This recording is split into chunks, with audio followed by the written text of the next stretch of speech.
bagaimana cara khusyuk dalam sholat?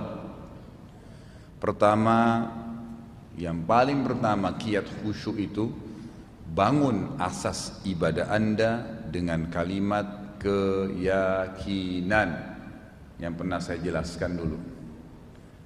Kalau Anda sholat yakin memang Allah itu ada, kalau saya sholat itu akan ada pahalanya, setiap gerakan, setiap bacaan, asasnya keyakinan, kita akan khusyuk. Orang kalau faham alhamdulillahirabbil alamin, masih hadir pikirannya, masih khusyuk, masih konsentrasi, dapat pahala. Ar-Rahmanir Rahim, masih khusyuk, dapat pahala. Malik Yaumiddin menghayal, ingat makanan, ingat kunci yang hilang, ingat janji, hilang pahalanya.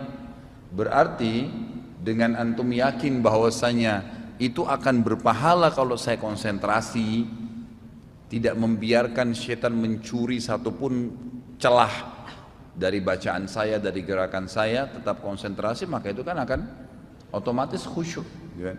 Karena khusyuk itu bahasa kita konsentrasi sebenarnya, ya. Ini jangan tambah terus ikhwah, ya. Ini udah banyak nih. Apalagi sampai terulang. Yang kedua, gerakan dari wudunya, gerakan dan bacaan sholatnya benar. Itu yang kedua. Jadi pertama yakin dengan keyakinan asas akidah mengerjakan ibadah.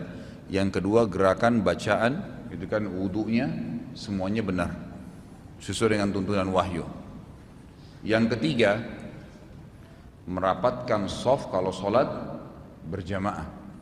Karena Nabi SAW mengatakan dalam hadis, ya, rapatkan dan luruskan shaf kalian, karena saya melihat syaitan masuk di antara shaf kalian yang tercelah, ya, terbuka celahnya, bukan tercelah, terbuka celahnya, itu seperti anak domba yang masuk di antara domba-domba besar. Nah, banyak orang kalau buka ngatur shaf kan kakinya kayak kipas. Nah, yang benar itu tumitnya antum buka. Ya, gitu. Jadi kaki kita sejajar begini. Jangan gini ya. Kalau kita buka begini, maka teman juga di sebelah buka begini, nanti ada celah antara tumit saya dengan tumit dia.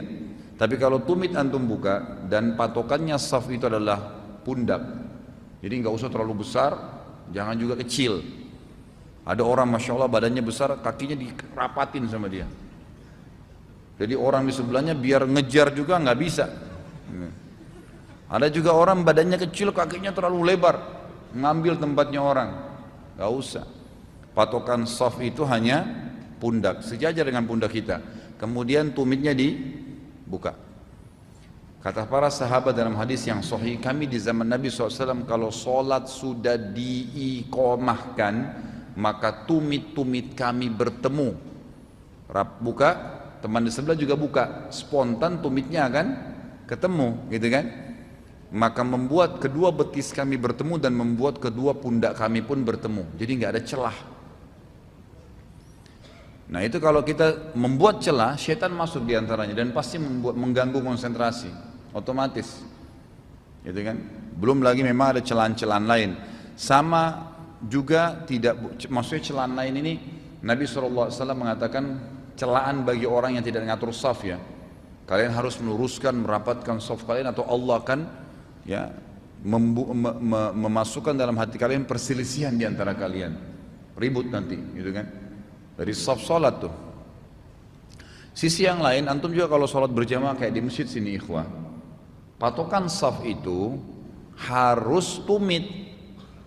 Maksudnya selain tumitnya tadi dirapatkan, dibuka ya kakinya. Jadi kalau antum mengatur shaf nih, telapak kaki si A besar misalnya, telapak kaki si B lebih kecil. Biasanya yang antum jadikan patokan untuk rapatin shaf yang mana? Atas jari-jari atau tumitnya? Umumnya orang jari-jarinya. Coba misal telapak kaki ini besar ya, ini yang kecil. Dia patokannya seperti ini, ya. Otomatis tumit dengan tumit yang satu maju satu mundur kan? Antum kalau lihat dari belakang berantakan nggak shafnya? Jadi patokannya tuh bukan jari-jari kaki, tapi tumit. Jadi walaupun ini lebih kecil kakinya, tetap enggak begini nggak apa-apa. Ujung kaki kita lebih maju dari depan nggak masalah. Tapi nanti tumitnya rata. Kalau antum lihat dari belakang tuh safnya rapi, patokannya tumit. Makanya yang masuk di kotak saf itu diperhatikan tumitnya. Kemudian dibuka, gitu kan? Seperti itu. Dan juga berhubungan dengan masalah ini, nanti saya akan kembali ke kiat khusyuk sholat ya. Kalau antum lagi ngatur saf tadi saya bilang patokannya adalah pundak ini sejajar dengan tumit kita, tumit dibuka, begitu seterusnya ya. Bukan cuma di rakaat pertama. Ada orang rakaat pertama semangat, rapatin safnya, bangun dari rakaat kedua, untuk rakaat kedua sudah berantakan kakinya. Ya berarti rakaat pertama bisa khusyuk, rakaat kedua hilang khusyuknya. Karena syaitan udah masuk. Jadi setiap rakaat bukan cuma bangun dari ruku, waktu i'tidal tetap kakinya terbuka. Jadi begitu terus. Karena pada saat kita sujud kan disunnahkan tidak membuka kaki ya, mempertemukan. Kalau sujud telapak kakinya dipertemukan. Kan gitu. Kalau berdiri dari kembali dikembalikan posisinya seperti awal waktu ngatur saf. Jelas ya? Itu yang ketiga. Kiatnya untuk khusyuk, safnya harus rapat. Yang keempat, ini ulama tambahkan ya. Yang keempat ini, kalau sudah mengerjakan 3 kiat tadi masih saja, maka ikuti hadisnya Utsman bin Abi Mad'un radhiyallahu anhu. Sahabat Nabi yang mulia ini mengatakan kepada Nabi SAW, ya Rasulullah, beliau sudah yakin Allah itu ada, Rasulullah adalah utusannya, keyakinannya sudah dibangun, ibadahnya dibangun di atas keyakinan. Beliau juga wudunya, sholatnya, gerakannya, bacanya sudah seperti yang Nabi SAW ajarkan.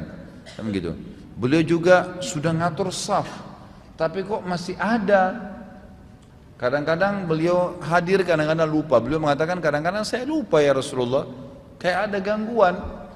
Kata Nabi SAW, itu golongan syaitan yang bernama khinzib, yang bertengkar di sebelah kiri kuping musolli, yang pada saat orang sholat Allahu Akbar dia mulai mengingatkan apa yang paling antum pikirin. Bertengkar sama teman jadi bertengkar dalam sholat. Untung dagang dihitung untungnya dalam sholat, gitu kan? Kunci yang hilang, sampai ada orang bilang, saya Ustaz kalau lupa apa-apa saya sholat aja langsung ingat tuh. Pak Yoyo paling besar tawanya nih, tahuan nih. Jangan sampai gitu, karena itu tidak khusyuk, itu berarti tidak ikhlas karena Allah, karena mau cari barang.